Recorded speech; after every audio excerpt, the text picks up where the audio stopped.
Hey everyone, Bob Thibodeau here with your daily leadership today, daily leadership tip today. We've been talking this week about 5 tips to better presentations. And, we covered, about knowing your topic. We covered about knowing your audience. Now we're going to be talking about how to avoid that dreaded nervousness. Sometimes giving presentations either online or in public, it becomes very difficult. You're nervous about giving the presentation, and then you have all these people watching your every move. What are you going to do? Well, number one, do not make eye contact. What? Wait a minute. We're always told to make eye contact. There's a secret to it.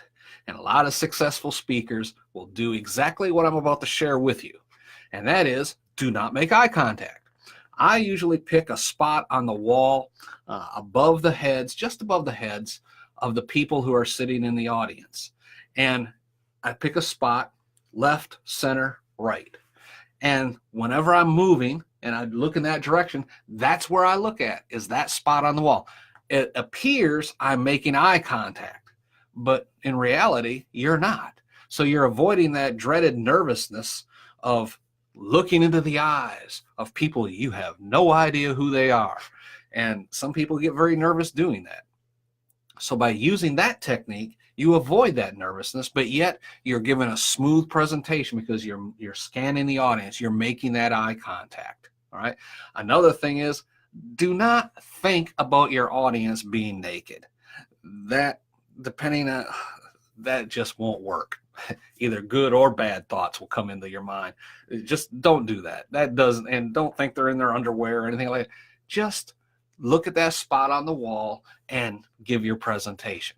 Now, what about if you lose your train of thought?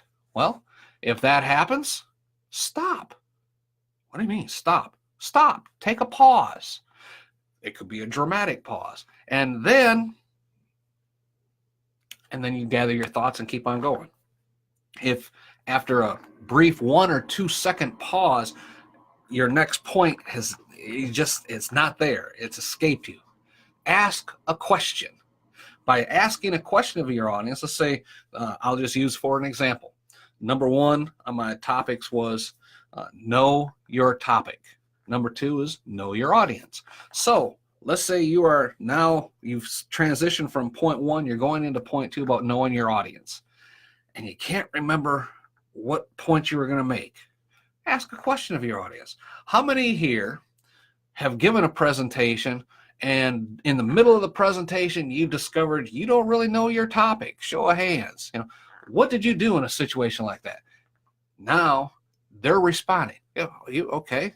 Anybody else? Okay, yeah. And you're listening to their answers, and something will spark. Oh, yeah. Okay, now this is why it's important to know your audience. Okay, so what did I just do? I got to know you by asking that question, right? So, and you use that, and now you drive on to your presentation. So that 10 or 15, maybe even 30 seconds or so that other people are giving you their answers is allowing you to remember where you're at in your presentation. Perhaps somebody says something that sparks that memory. Oh, yeah. Okay, I'm ready now. And you just drive on. This is so important that if you practice it, you'll find out they'll think it's part of your presentation. They didn't know that you had forgotten your place where you're at because you're a professional.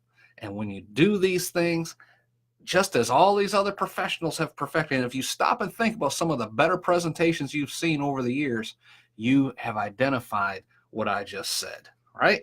So implement those, practice them. They do work in controlling your nervousness. I guarantee it. Now, come back tomorrow because we're going to continue our discussion. Till then, this is Bob Till reminding you, I'll see you then.